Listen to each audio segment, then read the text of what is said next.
Welcome to special analysis. నేను రమ్మ మండవ. ఈరోజు అనాలిసిస్లో భాగంగా మనం తీసుకోబోతున్న టాపిక్ ఏంటంటే, ఈరోజు అనాలిసిస్కి నేను ఒక టైటిల్ పెట్టాను, అనకాపల్లి స్టీల్ ప్లాంట్ ఏపీ రూపురేఖలు మార్చబోతోందా అని చెప్పి నేను టైటిల్ పెట్టడం జరిగింది. ఆ అంశం గురించే ఈరోజు మాట్లాడబోతా ఉన్నాం.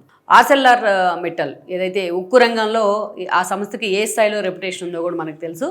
ఆ సంస్థతో పాటు నిప్పన్ సంయుక్త భాగస్వామ్యంతో ఏపీ కేంద్రంగా అది కూడా అనకాపల్లి పక్కనే ఉన్న నక్కపల్లి దగ్గర స్టీల్ ప్లాంట్ ఏర్పాటుకు ముహూర్తం కుదిరింది.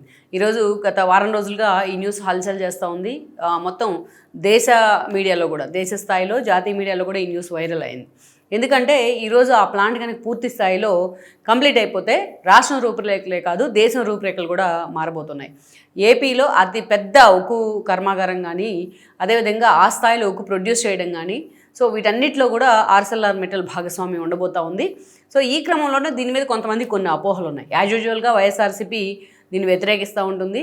ఎందుకంటే వైజాగ్ స్టీల్ ప్లాంట్ని మూతేసేయడానికే, వైజాగ్ స్టీల్ ప్లాంట్ని పూర్తిగా ప్రైవేటైజేషన్ చేయడానికే ఈ సంస్థను తీసుకొస్తా ఉన్నారు చంద్రబాబు నాయుడు అని చెప్పేసి ఆల్రెడీ వైఎస్ఆర్సీపీ ప్రచారం స్టార్ట్ చేసింది. అంతేకాదు దీనికి సంబంధించి పూర్తి స్థాయిలో అక్కడ భూ కేటాయింపుల మీద కూడా వైఎస్ఆర్సీపీ ఆరోపణలు చేస్తూ ఉంది. అంతేకాదు అక్కడ రిసోర్సెస్ మీద కూడా, ప్రభుత్వం కల్పించే రిసోర్సెస్ మీద కూడా అక్కడ ఆ స్థాయిలో వైఎస్ఆర్సీపీ క్యాంపెయిన్ మొదలుపెట్టింది. ఇంకో మంది ముసుగు దొంగలు ఉంటారనమాట. రాష్ట్ర అభివృద్ధిని ఓర్చుకోలేని ముసుగు వీరులు ఉంటారు కొంతమంది, బయటకు వచ్చి మాట్లాడలేని వాళ్ళు. దీని మీద ఏదో ఒకటి గ్రీన్ ట్రిబ్యునల్లో కేసు వేసే ప్రయత్నమో, భూ కేటాయింపుల మీద కోర్టులకు వెళ్ళే ప్రయత్నమో, ఇలాంటి పనులన్నీ చేస్తూ ఉంటారు. ఒకవైపు రాష్ట్రానికి పరిశ్రమలు రావట్లేదు, రాష్ట్రం అభివృద్ధి చెందాలని ఇదే పండితులు చెప్తూ ఉంటారు. మళ్ళీ తీరా ఒక పరిశ్రమ వస్తుంది రాష్ట్రానికి, ఎంతో కష్టపడితే కానీ ఆ పరిశ్రమ రాదు. అలాంటి టైంలో దాన్ని ఏదో ఒక రకంగా మోకాలడ్డే ప్రయత్నం చేస్తారనమాట. అయితే ఇక్కడ వాస్తవాలు ఏంటో తెలుసుకునే ప్రయత్నం చేద్దాం. చాలామంది ఏంటంటే వైజాగ్ స్టీల్ ప్లాంట్ని ప్రైవేటీకరణ చేస్తున్నారు కాబట్టే రాష్ట్రానికి ఈ పరిశ్రమను తీసుకొస్తున్నారని చెప్తా ఉన్నారు చాలామంది. అసలు దాంట్లో వాస్తవాలు ఏంటో కూడా మనం తెలుసుకునే ప్రయత్నం చేద్దాం. దాదాపు ఏదైతే ఈ ఆర్సెల్ఆర్ మిట్టల్ అండ్ నిప్పన్ సంయుక్త భాగస్వామ్యంతో ఏర్పాటవుతున్న ఈ ఉక్కు కర్మాగారం ఏదైతే ఉందో అనకాపల్లి దగ్గరలోని నక్కపల్లిలోని ఇది ఏర్పాటు కాబోతోంది. ఇక్కడ దాదాపు వాళ్ళు మొత్తం ఆ ప్రాజెక్ట్ అంతా పూర్తి కావడానికి దాదాపు 5,300 ఎకరాలు అవసరం అవుతుంది అని చెప్పేసి ఇప్పటికీ ప్రభుత్వం వైపు నుంచి ఒక అంచనా వేశారు. దానికి సంబంధించే ఇక అంతేకాదు 1.35 లక్షల కోట్లు అనమాట, దాదాపు 1.5 లక్షల కోట్లు దీని మీద పెట్టుబడి పెట్టబోతున్నారు. ఆ స్థాయిలో అంత ఫండింగ్తోని ఇది స్టార్ట్ కాబోతుంది. ఇది 2 ఫేజులుగా దీన్ని కట్టబోతున్నారు. మొదటగా రేపు 23వ తేదీన అఫిషియల్గా భూమి పూజ జరగబోతోంది. దీనికి సంబంధించి అటు చంద్రబాబు నాయుడుతో పాటు ఇటు మోడీ కూడా ఈ భూమి పూజకు హాజరవుతారు, ఈ శంకుస్థాపనకు అని చెప్తా ఉన్నారు. అలాగే మిట్టల్ సంస్థకు చెందిన ప్రతినిధులు కూడా హాజరు కాబోతున్నారు. దక్షిణ భారతదేశంలోనే కాదు, ఇండియాలోనే అతి పెద్ద సంస్థగా ఇది ఆవిర్భవించబోతోంది అనేది కూడా చెప్తా ఉన్నారు. ఇంకొకటి ఏంటంటే ఇక్కడ ఇప్పటికే అక్కడ మొదటి ఫేజ్లో భాగంగా 2,000 ఎకరాలకు పైనే అక్కడ రైతులు కూడా, స్థానికంగా కొంతమంది రైతుల భూములు కూడా ఉన్నాయి, వాళ్ళు కూడా ముందుకు రావడం జరిగింది. భూసేకరణ కూడా పూర్తయింది. ఇక్కడ అడ్వాంటేజెస్ ఏంటంటే ఈ సంస్థ ఏర్పాటుకు అడ్వాంటేజెస్, డైరెక్ట్ పోర్ట్ కనెక్టివిటీకి రోడ్డు ఉందన్నమాట. అది కూడా మన ఎక్స్పోర్ట్ ఇంపోర్ట్ కానీ చాలా త్వరితగతిని ఈ ప్రాజెక్ట్ పూర్తి అవడానికి కానీ చాలా అవకాశాలు ఉన్నాయి. అయితే చాలామంది అభిప్రాయం పడుతున్నట్టు వైజాగ్ స్టీల్ ప్లాంట్ ప్రైవేటీకరణ మీద అంత చర్చ జరుగుతూ ఉంటే ఈ ప్రాజెక్ట్ని ఎందుకు తీసుకొస్తా ఉన్నారు అనేది చాలామంది క్వశ్చన్ చేస్తూ ఉన్నారు. ఇక్కడ చాలామంది తెలుసుకోవాల్సింది ఏంటంటే వైజాగ్ స్టీల్ ప్లాంట్ ఇటీవలే సెల్ఫ్ సస్టైన్డ్ అయిపోయింది. అది ఎంత స్థాయిలో దానికోసం ఉద్యమాలు జరిగాయి, ఎంతోమంది ప్రాణత్యాగాల కారణంగానే వైజాగ్ స్టీల్ ప్లాంట్ ఏర్పడింది. ఒక ఎమోషన్ రాష్ట్రానికి అది వైజాగ్ స్టీల్ ప్లాంట్. అయితే జగన్మోహన్ రెడ్డి హయాంలోనే దీన్ని ప్రైవేటీకరణ చేస్తామని కేంద్రం ఒక ప్రకటన చేయడం కానీ, ఆ దిశగా 1-2 అడుగులు పడతాం కానీ, సో ఈ చర్చ అంతా నడుస్తూ వచ్చింది. వన్స్ అప్పుడు పక్కన పెట్టారు దాన్ని, ఆ స్థాయిలో ఉద్యమం కూడా జరిగింది, చాలామంది దాన్ని వ్యతిరేకించారు. కేంద్ర ప్రభుత్వం కూడా ఒక అడుగు వెనక్కి తగ్గింది. బట్ దీన్ని అడ్డుకుంటామని కూడా ఆ రోజు చంద్రబాబు నాయుడు లాంటి వాళ్ళు ప్రకటన చేయడం జరిగింది.